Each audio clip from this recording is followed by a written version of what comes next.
Hi there, this is Abu Adam from Business Book. Welcome to Chapter 2, Start Small, Think Big. Starting and growing the business. All businesses start from the same point, an idea. It is what happens to that idea that determines business success. According to Entrepreneur magazine, nearly half of all new startups fail within the first 3 years. Beating the odds at startup is tough. First and foremost, an idea, no matter how good, must be combined with an entrepreneurial spirit, defined as the willingness to take risks. Without entrepreneurial spirit, a great idea might never be pursued. Not all ideas are good ones though. It would be a foolish entrepreneur who rushed a product to market without careful thought, research, and detailed planning. The risk might be inherent in business enterprise, but successful entrepreneurs are those who are not only willing to take risks but are also able to manage risk. Realistic propositions. Having an idea is the first step. The next hurdle is finance. Some startups require very little capital, and a few require none at all. However, many require significant backing, and most will need to seek funding at some stage in the growth process. An entrepreneur must be able to convince financial backers that the concept is valid and that they have the skills and knowledge to turn the original concept into a successful business. It follows that the idea must be profitable. Sometimes, an idea may look great on paper, but turn out to be uncommercial when putting into practice. Determining whether an idea has potential requires a study of the competition and the relevant market. Who is competing for customers' time and money? Are these competitors selling directly competitive products or possible substitutes? How are competitors perceived in the market? How big is the market? Most markets are increasingly global, crowded, and competitive. Few companies are lucky enough to find a profitable niche to succeed. Companies need to do something different in order to stand out in the market. The strategy for most companies is to differentiate. This means demonstrating to customers that they offer something that is not available from competitors, a unique or emotional selling proposition (USP) or ESP. Such attempts to stand out are everywhere. Every business, and at every stage of production, from raw material extraction to after-sales service, tries to distinguish its products or services from all others.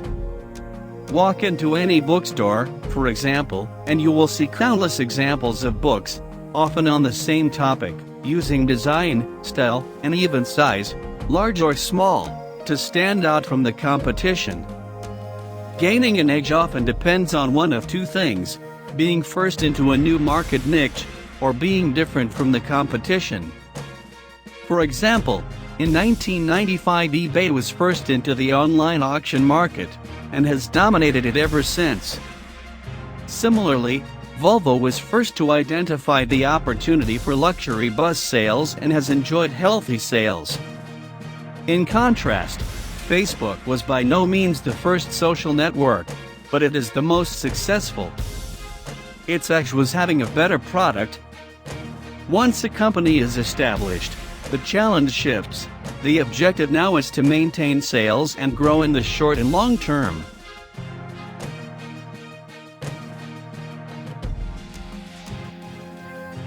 Adapting to survive. Long-term business survival depends upon the company constantly reinventing and adapting itself in order to remain ahead of the competition. In dynamic markets, which are growing and evolving all the time, the idea on which the company was founded may become irrelevant over time, and rivals will almost certainly copy it. The ecosystem in which a business operates is rarely, if ever, static. Corporations exist in these ecosystems as living organisms that must adapt to survive. In their 2013 book, Reinventing Giants, Bill Fisher, Umberto Lato, and Thonglio noted that the Chinese home appliances company Haier had reinvented itself at least 3 times in the past 30 years. In contrast, Kodak, a U.S. giant of the 20th century, was slow to react to the rise of digital photography and went bankrupt. Moreover, just as the enterprise must adapt, so too must the owner. Most businesses start small and remain small.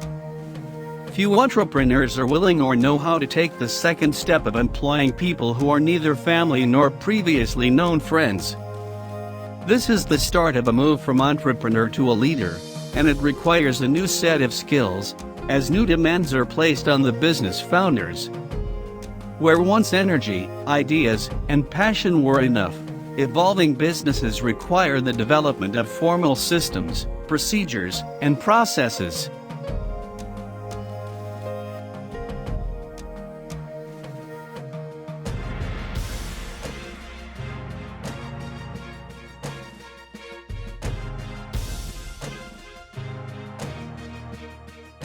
In short, they require management.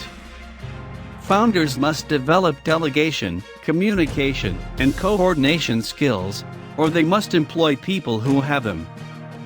As Larry Grainer described in his 1972 paper, Evolution and Revolution, as organizations grow as a business grows, the demands on it change. The Grainer curve is a graphic that shows how the initial stages of growth rely on individual initiative, and that evolving ad hoc business practice into sustainable and successful growth can only be achieved by experienced people and rigorous systems.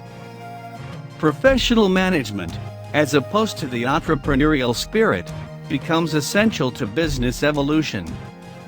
Some leaders, such as Bill Gates and Steve Jobs, for example, are able to make the transition from entrepreneurial founder to corporate leader. Many others, however, struggle to make the necessary changes. Some try and fail, while others decide to remain small. Finding a balance. Determining how fast to grow is, therefore, a balance of the founder's skills and desires. But in order to survive, the idea must be unique enough to define its own niche, and the individual or group behind it must demonstrate an entrepreneurial spirit. They need the flexibility to adapt the idea and themselves as business and market pressures demand. Luck will play a part, but it is the balance of these factors that determines whether a small startup becomes a giant.